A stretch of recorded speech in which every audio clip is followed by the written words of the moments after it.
So yeah! Doctor చాలా మందికి brain strokes అంటే ఇప్పుడు రీసెంట్‌గా చాలా ఎక్కువ వింటున్నాం. బ్రెయిన్ స్ట్రోక్ వచ్చిందని. ఇంతకుముందంటే హార్ట్ స్ట్రోక్స్ అట్లాంటివి వినేవాళ్ళం. హుహు. ఇప్పుడు ఇంకా ఎక్కువ అనిపిస్తుంది. బ్రెయిన్ స్ట్రోక్స్ ఎక్కువ వస్తూ ఉన్నాయి అని జెప్పేసి. రైట్. అసలేంటి బ్రెయిన్ స్ట్రోక్ అంటే ఎలాంటి కండిషన్‌లో వస్తుంది? దేన్ని మనం బ్రెయిన్ స్ట్రోక్ అని బేసికల్‌గా బ్రెయిన్ స్ట్రోక్ అంటే మనకి ఎలాగైతే హార్ట్ స్ట్రోక్‌లో కూడా హార్ట్‌కి బ్లడ్ సప్లై ఆగిపోతుందో, హ్మ్. అలాగే బ్రెయిన్ స్ట్రోక్ కూడా 2 టైప్స్ ఆఫ్ బ్రెయిన్ స్ట్రోక్స్ ఉంటాయి. హ్మ్. ఒకటి హెమరేజిక్ అంటారు, ఇస్చెమిక్ స్ట్రోక్ అన్నట్టు. ఓకే. అంటే ఇస్చెమిక్ స్ట్రోక్ అంటే బ్లడ్ సప్లై ఆగిపోయి అక్కడ ఏరియాలో ఆ టిష్యూ బ్రెయిన్ ఆ పార్ట్ అనేది డెడ్ అవుతుంది. హ్మ్. బ్రెయిన్ ఏమవుతుందంటే బాడీ మొత్తం మీద highest amount of oxygen consume చేసుకునేది ఆ తర్వాత బ్రెయిన్. హ్మ్. ఆల్మోస్ట్ మన 25% ఆఫ్ ది హార్ట్ నుంచి వచ్చే బ్లడ్ పంపింగ్ మొత్తం బ్రెయిన్‌కి జరుగుతుంది. ఓకే. ఎందుకంటే అది అంత ఇంపార్టెంట్ అండ్ ఆ level of consumption of energy అనేది బ్రెయిన్‌కి జరుగుతుంది. ఓకే. సో, అందువల్ల ఏమవుతుందంటే మనకి ఎక్కడైనా ఎక్కువ సేపు బ్రెయిన్ బ్లడ్ సప్లై ఆగిపోవడం అనేది టాలరేట్ చేయదు. హ్మ్. అది. సో, అందువల్ల ఈ ఇస్చెమిక్ అనేది కొంత లెవెల్ ఆఫ్ బ్రెయిన్ స్ట్రోక్ అంటే ఆ ఏరియాలో బ్లడ్ సప్లై అనేది ఆగిపోవడం వల్ల హ్మ్. ఇప్పుడు ఒక్కొక్కసారి కొలెస్ట్రాల్ పేరుకుపోతుంది. మనకి షుగరు, బ్లడ్ ప్రెషర్స్ ఆ తర్వాత కొన్ని రకాలంటే కొన్ని వేరే రేర్ డిసీజెస్ అవన్నీ ఉంటాయి. హ్మ్. సో, ఈ ఈ డిసీజెస్ అన్నీ ఏమవుతుందంటే మన బ్లడ్ వెసల్స్ ఏవైతే ఉన్నాయో, హ్మ్. ఒక రకంగా దాన్ని వీకెండ్ చేసేసి ఆ తర్వాత తుప్పు పట్టిందనుకోండి. వాటర్ పోతూ పోతూ ఉన్నది. ఆ తర్వాత దానికి ఏవో వేరే దాని చుట్టుపక్కల వేరే వేరే వెళ్ళే వాటర్‌లో కెమికల్స్ ఉన్నాయి. కొన్ని హ్మ్. మారిపోయినాయి. ఆ తర్వాత ఇవన్నీ అయిపోయి కొంత వాటర్ వెళ్ళే పైప్స్ అనేవి ఒక రకమైన డ్యామేజ్ అనేది జరిగింది. హ్మ్. జరిగినప్పుడు ఏమవుతుందంటే ఆ ఏరియాలో ఆ తర్వాత ఒక కొలెస్ట్రాల్ లాగా పేరుకుపోవడమో, లేకపోతే ఆ బ్లడ్ వెసల్‌లో చేంజెస్ రావడము, హ్మ్. లోపల ఏదైతే బ్లడ్ వెసల్ ల్యూమెన్ ఏదైతే ఉంటుందో, అంటే లోపల ఏదైతే ఇన్నర్ లైనింగ్ ఏదైతే ఉందో ఆ పైప్‌లో, హ్మ్. ఆ పైప్ లోపల ఏదైతే మనకి నార్మల్‌గా అంత సరిగ్గా ఉన్నప్పుడు ఆహ్, ఏది అక్కడ క్లాట్ ఫార్మ్ గాకుండా ఆ తర్వాత ఏదైతే ప్రివెంట్ చేస్తూ ఉంటుందో, హ్మ్. దాన్ని డ్యామేజ్ జరుగుతుంది కొంత. ఓకే. జరిగినప్పుడు అక్కడికక్కడ ఒక క్లాట్ ఫార్మ్ కావడం కానీ, హ్మ్. ఆ తర్వాత లేకపోతే బ్రెయిన్ నుంచి హార్ట్ పంపింగ్‌లో ఏదైనా తేడా ఉంది. ఓకే. అలాంటప్పుడు అక్కడి నుంచి ఒక క్లాట్ అనేది బ్రెయిన్‌కెళ్ళింది. హ్మ్. దానివల్ల మనకి డ్యామేజ్ కావడం కానీ, అంటే అక్కడ క్లాట్ ఫార్మ్ అయిపోయి ఆ ఏరియాలో బ్లడ్ సప్లై అనేది కట్ ఆఫ్ అయిపోవడం. ఓకే. సో, అది యంగర్ పేషెంట్స్‌లో ఆ తర్వాత డిఫరెంట్ రీజన్స్ ఉండొచ్చు. ఆ తర్వాత ఓల్డర్ ఏజ్ పేషెంట్స్‌లో ఏమవుతుందంటే నేచురల్‌గా విత్ ఏజింగ్ ప్రాసెస్ ఈ బ్లడ్ వెసల్స్ ఏదైతే బ్లడ్ పైప్స్‌లో చేంజెస్ రావడం వల్ల ఆ తర్వాత ఏదైతే స్ట్రోక్ ఇష్యూస్ అనేవి వస్తాయి. సో, ఇలాగా మనకి రకరకాల ఇష్యూస్ అనేవి మనకి బ్రెయిన్ స్ట్రోక్ రావడం జరుగుతుంది. హ్మ్. అలా కాకుండా బ్లడ్ ప్రెషర్ ఉంది. బాగా బ్లడ్ ప్రెషర్ పెరిగి 200 అబోవ్ పెరిగిపోయింది. హ్మ్. పెరిగిపోయినప్పుడు నేచురల్‌గా బ్లడ్ వెసల్ అనేది రప్చర్ అవుతుంది. రప్చర్ అయిపోయి ఆ తర్వాత అక్కడ బ్లీడింగ్ క్లాట్ ఫార్మ్ అవుతుంది. సో, అందువల్ల ఇది 2 రకాలుగా జరుగుతుంది. బ్లడ్ సప్లై ఆగిపోవడం, లేదా ఆక్సిజన్ బ్లడ్ అందకపోవడం, లేకపోతే బ్లీడింగ్ అయిపోయి బ్రెయిన్ లోపల ఒక పెద్ద క్లాట్ తయారైపోయి ఆ ఏరియాలో బ్రెయిన్ కనెక్షన్స్ అన్ని డిస్టర్బ్ చేసేసి హ్మ్. చేసిన దానివల్ల ఇది స్ట్రోక్ అనేది వస్తుంది. ఓకే. దీనికి బ్యాక్‌గ్రౌండ్‌లో షుగర్‌లు, బీపీలు ఈ 2 రకాల తర్వాత బ్రెయిన్ స్ట్రోక్ జరుగుతుంది. కాకపోతే బ్రెయిన్ స్ట్రోక్ అనేది ఇప్పుడు అవేర్‌నెస్ పెరిగింది అంతకుముందు కంటే కంపారిజన్. హ్మ్. అంతకుముందు ఓన్లీ మొత్తం ఓన్లీ హార్ట్ ఆ! గురించే. అసలు హార్ట్ అటాక్ అంటేనే తెలుసు. హార్ట్ అవును. స్ట్రోక్, హార్ట్ అది అటాక్ ఓన్లీ అంటేనే. హార్ట్ అటాక్ అనే తెలుసు అసలు తెలుసు. అది జనాలకి. గూడా హార్ట్ అటాక్. అది స్ట్రోక్ గూడా స్ట్రోక్ గాదు. కూడా. సో, ఇప్పుడు కార్డియాక్ అరెస్ట్ అని ఒకటి బాగా ప్రచారం అయింది మనకి అవును. కోవిడ్ వచ్చిన తర్వాత. అవును. సో, ఇప్పుడు మాత్రం ఆఫ్టర్ కోవిడ్ ఎక్కువ బ్రెయిన్ స్ట్రోక్స్ వింటూ యాహ్! ఉన్నాము. ఇంకొకటి డాక్టర్ ఇప్పుడు బ్రెయిన్ స్ట్రోక్ వచ్చేటప్పుడు ఏదైనా సీరియస్ ఇష్యూ ఏదైనా ఇంట్లో జరిగినా, ఎక్కడైనా డిస్కషన్ చేసినప్పుడు అలా గూడా బ్రెయిన్ స్ట్రోక్ వస్తది అని విన్నాం. అది ఎంతవరకు కరెక్ట్ అంటారు? ఎగ్జాక్ట్‌లీ. లైక్ అంటే ఇప్పుడు ఈవెన్ మనం హార్ట్ అటాక్స్ అని, హార్ట్ ఆ! స్ట్రోక్ అని చూసినా కానీ హ్మ్.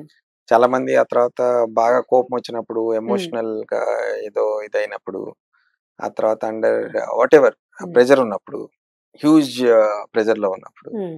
అలాంటప్పుడు సడెన్‌గా ఈ heart strokes and brain strokes అనేవి రావడం పాసిబిలిటీ ఉంటుంది. ఓకే. చాలా సార్లు ఆ ఈవెంట్స్ కూడా తర్వాత ఇలాగ జరిగింది. దాని తర్వాత ఇలాగ పడిపోయారనో, హ్మ్. లేకపోతే ఆ రోజు చాలా స్ట్రెస్‌లో ఉన్నారు లాస్ట్ 4 డేస్ నుంచి సడెన్‌గా ఇదొచ్చేసేసింది హ్మ్. ఆ తర్వాత అని. ఇలాంటివి ఎన్నో వింటున్నాం. ఎందుకంటే ఇవన్నీ బ్లడ్ వెసల్స్ మన కాంట్రాక్షన్స్ ఆ తర్వాత బ్లడ్ పంపింగ్ మెకానిజమ్స్ అన్నీ కూడా మనకి ఉన్న ఇప్పుడు ఈవెన్ బ్లడ్ ప్రెషర్ కూడా. హ్మ్. సో, ఈ ఫ్లక్చుయేషన్స్ అనేవి విత్ మన ఎమోషనల్ బిహేవియరల్ అంటే ఎమోషనల్ కైండ్ ఆఫ్ సినారియోస్ ఉండి బాగా హై ప్రెజర్ టైప్ లో ఆ తర్వాత ఈవెంట్స్ జరిగినప్పుడు అంటే కొంచెం బాగా స్ట్రెస్ఫుల్ ఈవెంట్స్ జరిగినప్పుడు ఇప్పుడైనా ఈ ఛాన్సెస్ అనేది ఎక్కువ ఉంటుంది. ఓకే. విత్ ఆల్రెడీ ఎవరికైనా ఎగ్జిస్టింగ్ బ్యాక్గ్రౌండ్ ఉన్నది అనుకోండి, ఆల్రెడీ బీపీలు షుగర్లు ఉన్నాయి, ఆ తర్వాత ఇప్పుడు బీపీ షుగర్ ఉన్నది, అంతకుముందు ఆల్రెడీ హార్ట్ అటాక్ వచ్చినది అంటే హార్ట్ స్ట్రోక్ వచ్చింది, అలాంటి వాళ్ళకి ఆ తర్వాత బ్రెయిన్ స్ట్రోక్ కూడా వచ్చే ఛాన్స్ ఉంది. ఎందుకంటే ఏవైతే బ్లడ్ వెజల్స్ ఆ తర్వాత హార్ట్ కి సప్లై చేస్తుందో ఎలాగైతే వాటిల్లో డ్యామేజ్ వచ్చిందో అదే రకంగా ఆ తర్వాత బ్రెయిన్ లో కూడా అదే టైప్ ఆఫ్ డ్యామేజ్ రావడానికి మనకి ఎప్పుడు అవకాశం ఉంటుంది. సో హార్ట్ స్ట్రోక్ వచ్చిన వాళ్ళకి బ్రెయిన్ స్ట్రోక్ వచ్చే ఛాన్స్ కూడా ఉంటుంది మామూలుగా అయితే. అంటే ఇప్పుడు హైయర్ రిస్క్ అది. So compare to normal people కంటే. సో బ్రెయిన్ స్ట్రోక్ వచ్చిన తర్వాత ఆ పేషెంట్ కండిషన్ ఎట్లా ఉంటుంది? ఇందులో రకరకాలు ఉంటాయి. ఒకటేమో ట్రాన్సియంట్ గా స్ట్రోక్స్ వస్తాయి, అంటే టెంపరీగా తర్వాత కాలు చేయి పడిపోతుంది, ఒక అరగంట తర్వాత మళ్ళా ఇంప్రూవ్మెంట్ వస్తుంది.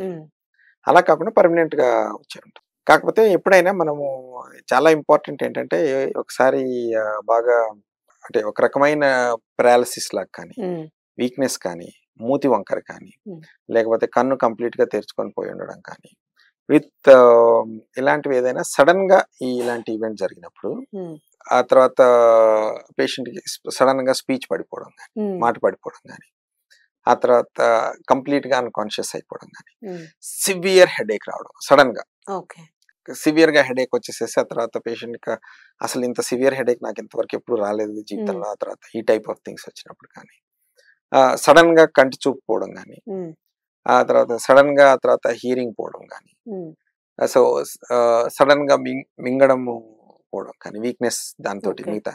సో ఇలాంటివన్నీ ఈవెంట్స్ ఆ తర్వాత వచ్చినప్పుడు ఎప్పుడైనా మనం ఒక సస్పిషన్ అనేది రైజ్ అవుతుంది. అలాంటప్పుడు ఏమవుతుందంటే ఇవన్నీ ఒక రకమైన warning and danger science like.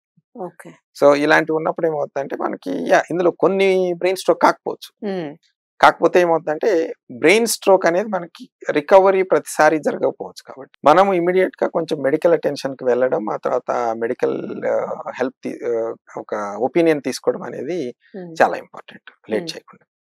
అదేను ఇప్పుడు ఎందుకంటే మన బ్రెయిన్ స్ట్రోక్ ట్రీట్మెంట్ కూడా 6 hours లోపల అయితే ఒకసారి మనం చాలా సార్లు క్లాట్ తీసేసి మళ్ళా బ్లడ్ సప్లై అనేది బ్రెయిన్ కి రెస్టోర్ చేసేసి ఆ తర్వాత ఏదైతే పారాలిసిస్ అయిపోయిందో ఇంప్రూవ్మెంట్ అయ్యే ఛాన్సెస్ ఉంటుంది.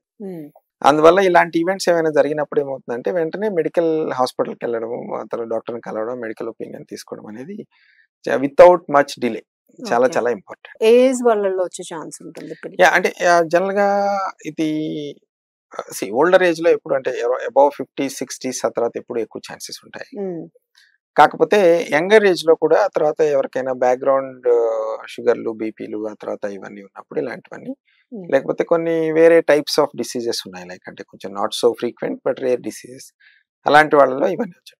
ఒకవేళ తక్కువ ఏజ్ లోనే ఆ తర్వాత హార్ట్ స్ట్రోక్ అలాంటివి ఏమైనా వచ్చున్నాయి అనుకోండి, వాళ్ళల్లో పాసిబిలిటీ ఆ తర్వాత బ్రెయిన్ స్ట్రోక్ వచ్చే ఛాన్స్ కూడా ఆ తర్వాత ఎక్కువ. సో అంటే ఎన్నిసార్లు స్ట్రోక్ వస్తే డేంజర్ అంటారు? అంటే ఫస్ట్ స్ట్రోక్, సెకండ్ స్ట్రోక్ అని అంటూ ఉంటారు. సో ఎన్నిసార్లు వస్తే అది డేంజర్ లోకి పోతుంది, లేదా ఫస్ట్ అటెంప్ట్ లో కూడా డేంజర్ లోకి వెళ్ళే ఛాన్స్ ఉంటుంది? ఫస్ట్ అటెంప్ట్ లో కూడా చాలా హ్యూజ్ బ్రెయిన్ స్ట్రోక్ అనేది ఆబ్వియస్ గా అందుకే చాలా సీరియస్ గా తీసుకోవాలి. మనం ఫస్ట్ స్ట్రోక్, సెకండ్ స్ట్రోక్ అని కౌంట్ చేయడానికి లేదు. ఎందుకంటే ఫస్ట్ స్ట్రోక్ వచ్చినప్పుడు కూడా మనకి సడన్ గా కంప్లీట్ గా పెరలైజ్ అయిపోయిస్తారు. కొంతమందికి ఎంత బ్లీడింగ్ అవుతుందని అంటే అసలు కంప్లీట్ గా కొమటోజ్ అయిపోతారు పేషెంట్స్. సో ఆ తర్వాత అందువల్ల ఏమవుతుందంటే ఫస్ట్ స్ట్రోక్ వచ్చింది అని అంటే నేచురల్ గా సెకండ్ స్ట్రోక్ అనేది ఈవెన్ మచ్ మోర్ వర్స్ గా ఉంటుంది. ఓకే, సో కాకపోతే ఫస్ట్ స్ట్రోక్ లో ఆ తర్వాత మనకి రిస్క్ ఉండదు అనేది అలాంటిది ఏం లేదు. సో ఎంత ఏరియాకి బ్లడ్ సప్లై ఆగిపోయింది, ఎంత పెద్ద క్లాట్ బ్లీడింగ్ అయిపోయి ఎంత పెద్ద క్లాట్ తయారైంది అనే దాని మీద ఎప్పుడైనా పేషెంట్ కి ఆ తర్వాత ఎంత డ్యామేజ్ జరుగుతుంది అనేది. సో దురదృష్టవశాత్తు ఏంటంటే బ్రెయిన్స్ లో ఏదైనా కొంచెం మేజర్ ఏరియా, క్రిటికల్ ఏరియాలో ఒక్కొక్కసారి చాలా చిన్న ఏరియాకే బ్లడ్ సప్లై ఆగిపోతుంది. కాకపోతే అది కంట్రోల్ చేసే బాడీలో కంట్రోల్ చేసే పోర్షన్ ఎక్కువగా ఉంటుంది. అంటే కాలు, చెయ్యి, ఆ తర్వాత కన్ను మూయడం, తెలుసుకోవడం, మాట, ఆ తర్వాత ఎన్నో ఉంటాయి. అలాంటివి ఎఫెక్ట్ అయినప్పుడు ఏమవుతుందంటే అది ఏరియా చిన్నదైనా కానీ ఆ రికవరీ పూర్తిగా కాకపోవచ్చు. ఎప్పటికీ పేషెంట్ ఎప్పటికీ బెడ్ రిడన్ అయిపోవచ్చు. సో పేషెంట్ ఎప్పటికీ ఆ తర్వాత అన్కాన్షియస్ పడి ఉండొచ్చు. సో అందువల్ల ఏమవుతుందంటే దీనికి కాన్సిక్వెన్సెస్ అనేవి చాలా డివాస్టేటింగ్ గా ఉంటాయి. అందువల్ల ఏదైనా ఒక కాలు, చెయ్యి వీక్నెస్ సడన్ గా రావడం, పోవడం ఇలాంటి వార్నింగ్ సైన్స్ అంటే ట్రాన్సియంట్ ఇస్కెమిక్ అటాక్స్ అన్నట్టు అలాంటిది ఏదైనా ఉన్నది అని అంటే ఇమీడియట్ గా ఆ షుగర్స్ కానీ బ్లడ్ ప్రెషర్ కానీ ఆ తర్వాత కంట్రోల్లో పెట్టుకోవడం, వెంటనే డాక్టర్ని కన్సల్ట్ అవ్వడం వితౌట్ మచ్ డిలే. ఆ తర్వాత పర్లేదులే చూద్దాము, ఆ తర్వాత అది ఇది అలాంటి, ఎందుకంటే ఒకసారి టెంపరీ స్ట్రోక్ లాగా వస్తుంది, అది ఏదో ఇంప్రూవ్ అయినట్టు ఉంటుంది, మళ్ళీ తర్వాత వచ్చేసరికి మేజర్ స్ట్రోక్ వచ్చేది. సో అందువల్ల ఇది అలాంటి టైంలో ఆ తర్వాత చూద్దాం చూద్దాం అని వెయిట్ చేయడం అనేది మంచి ఆలోచన కాదు. సో ఇమ్మీడియట్ రిలాక్సేషన్ కి ఏదైనా ఉంటుందా? స్ట్రోక్ ఇంట్లో ఉన్నప్పుడు వచ్చింది అనుకోండి, సో వెంటనే తీసుకెళ్లాల్సి ఉంటుందా, లేకపోతే ఏదైనా వెంటనే తీసుకెళ్లాల్సి ఉంటుంది. ఇప్పుడు ఇన్ఫాక్ట్ మన దగ్గర ఇంకా అంత పూర్తిగా ఇవాల్వ్ కాలేదు. బయట ఎక్కడైనా తర్వాత వెస్టర్న్ బాగా డెవలప్డ్ కంట్రీస్ లో చూసేస్తే సడన్ గా పారాలిసిస్ టైప్ లో వచ్చింది అంటే వెంటనే పేషెంట్ ని ఎయిర్ లిఫ్ట్ చేసేసి తీసుకోండి. ఎందుకంటే 6 hours లోపల అయితే మనం యాంజియోగ్రఫీ లాగా చేసేసి క్లాట్ తీసేయచ్చు. కొంతమందికి మనం ఇంజెక్షన్స్ ఇచ్చి ఆ క్లాట్ ని మెల్ట్ చేయొచ్చు. సో ఇవన్నీ ఏమవుతాయంటే వీటన్నిటికీ ఒక టైం లిమిట్ ఉంది, గోల్డెన్ అవర్స్ అంటారు. ఆ 6 hours గోల్డెన్ అవర్స్ కింద. ఆ గోల్డెన్ అవర్స్ దాటేమో అని అంటే మనం ఏం ట్రీట్మెంట్ చేసినా కానీ ఇంప్రూవ్మెంట్ రాకపోవచ్చు. ఓకే, అందువల్ల ఇది కంప్లీట్ గా ఒక పెరలైజ్డ్ బెడ్ రిడెన్ లైఫ్ నుంచి మనల్ని మనం అంటే స్ట్రోక్ వచ్చినప్పుడు సేవ్ చేసుకునే అవకాశం అనేది ఆ 6 hours లోపల ఉంటుంది. అందువల్ల ఇప్పుడు మనము దీన్ని రొటీన్ ఏదో లైట్ గా తుమ్మొచ్చింది కదా, జలుబు వచ్చింది కదా, తర్వాత వెయిట్ చేద్దాము, వెయిట్ చేసి చూద్దాము, లేకపోతే మనం ఇంటి దగ్గర హోమ్ రెమెడీస్ చేద్దాము, మెయిన్ అది ఒకటి ప్రాబ్లం వస్తుంది, వాళ్ళు ఏదో చెయ్యాలనుకుంటారు. అలాంటి యాటిట్యూడ్ లో ఉండడం అంత సరికాదు. నేచురల్ గా ఇప్పుడు ఇంటి దగ్గర ఉన్నారు అని అంటే ఓకే, ఒక షుగర్ ఆ తర్వాత బీపీ ఎవరికైనా ఉన్నది అని అంటే అవి చెక్ చేసుకుంటాం, that is a good thing. ఇలాంటి మేజర్ గా చూసుకోవడం. ఒకవేళ బ్లడ్ ప్రెషర్ హై ఉంది, ఆల్రెడీ మెడిసిన్స్ తీసుకుంటున్నారు, ఆ రోజు ఏమైనా మెడిసిన్స్ మిస్ అయ్యారు, లేకపోతే కొంతమంది నా బీపీ సరిగానే ఉంటున్నది అని బీపీ మెడిసిన్ మానేస్తారు. సో అలాంటప్పుడు సడన్ గా ఏదో ఒక రోజు ఏదో ఒక టైంలో ఆ తర్వాత లేకపోతే కొంచెం స్ట్రెస్ అయినప్పుడు వెదర్ సైకలాజికల్ గా కానీ ఇంకో విధంగా కానీ ఆ బ్లడ్ ప్రెషర్ 200 ఎక్కడికో షూట్ అప్ అయిపోయింది. సో అలాంటి ఏదైనా అప్పుడు సడన్ గా వచ్చినప్పుడు ఆ తర్వాత బ్లడ్ ప్రెషర్ తగ్గించుకోవడానికి పేషెంట్ కాన్షియస్ గా ఉన్నారు అంతా ఉన్నారైనా టాబ్లెట్ ఇవ్వడము ఏదో ఒకటి చేయడం ఇలాంటివి చేయొచ్చు before you still go to hospital. అంతేగాని నువ్వు అది వేస్ట్ చేసి ఇంటి దగ్గర కూర్చోమని కాదు, తప్పకుండా హాస్పిటల్కి వెళ్ళడం అవసరం. సో బీపీ ప్రాబ్లం ఉన్న వాళ్ళకి కూడా బ్రెయిన్ స్ట్రోక్ వచ్చే ఛాన్స్ అబ్సల్యూట్లీ. అంటే BP is one of the major causes sugar తోటి. సో అందువల్ల బ్లడ్ ప్రెషర్ కంట్రోల్లో ఉంచుకోవడం చాలా అవసరం. చాలా సంవత్సరాలు ఉన్నప్పుడు మనం కంట్రోల్లో ఉంచినా గానీ కొంత డ్యామేజ్ అనేది జరుగుతుంది. సో అందువల్ల ఇవన్నీ మనం చాలా షుగర్, బీపీ ఇవి one of the major causes అంటే risk factors for stroke. So అందువల్ల ఇవి చాలా మనం స్ట్రిక్ట్ గా కంట్రోల్లో ఉంచుకోవడం అవసరం. డాక్టర్ అంటే సర్జరీ అన్నారు కదా, వచ్చినప్పుడు తీసేస్తాము అని అన్నారు. సో అది రికవరీ ఎంత టైం ఉంటుంది? చేసిన తర్వాత మళ్ళీ వాళ్ళు నార్మల్ గా అవ్వగలుగుతారా? సో ఇవి 6 hours లోపల వచ్చినప్పుడు ఉన్న ఏరియాని బట్టి ఎక్కడ అంటే మేజర్ గా ఉన్న పైప్ లో ఇదైందా, లేకపోతే దాన్ని నెక్స్ట్ డివైడ్ అయిపోయిన తర్వాత అవి మీడియం రేంజ్ సైజ్ పైప్ లో అయిందా, లాస్ట్ తర్వాత ఇప్పుడు మన చెట్లు కొమ్మల్లాగా డివైడ్ అయిపోతాయి ఆ తర్వాత బ్లడ్ వెజల్స్ అనేవి. సో అయినప్పుడు లాస్ట్ చిన్న వాటిలోకి వెళ్ళినప్పుడు స్ట్రోక్ అయిందనే దాన్ని బట్టి మనము మొత్తం మనం దాన్ని ఎంత ఎఫెక్టివ్ గా దాన్ని తీసేయగలం, కరిగించగలం అనేది డిపెండ్ అవుతుంది. అందువల్ల ఇప్పుడు లేటెస్ట్ అడ్వాన్స్ టెక్నిక్స్ లో ఏంటంటే మనము యాంజియోగ్రఫీ లాగా చేసేసి ఆ క్లాట్ మనం రిట్రీవ్ చేయొచ్చు, తీసేస్తే మళ్ళా రెస్టరేషన్ అవుతుంది, అంటే దానికి బ్లడ్ సప్లై అనేది.